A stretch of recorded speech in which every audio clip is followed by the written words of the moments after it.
नात्यात रुसणे का होतं माहिती आहे का? जिथे अपेक्षा असतात तिथेच रुसवे असतात, आणि जिथे रुसवे असतात तिथे प्रेम अजून जिवंत असतं. तो चेष्टा करतो, ती रागावल्यासारखी होते.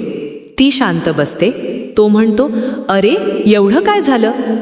बाहेरून पाहिलं तर हे सगळं छोटं वाटतं, पण मानसशास्त्र सांगतं, रुसणे म्हणजे आपल्याला त्या व्यक्तीचं महत्त्व आहे याची खूण. आपण अनोळखी व्यक्तीवर रागवत नाही, आपण त्यालाच रागवतो ज्याच्याकडून आपल्याला अपेक्षा असतात. मनावणं का गोड वाटतं माहिती आहे? कारण त्या क्षणी आपल्याला खात्री होते, मी त्याच्यासाठी, ती माझ्यासाठी महत्त्वाची आहे. एक उदाहरण बघा. लहान मूल आईवर रागावतं. आई उशिराने आली की ते तोंड फुगवतं, पण आई जवळ आली की तेच मूल तिच्या मिठीत शिरतं. का? कारण त्यांना एकमेकांशिवाय राहता येत नाही.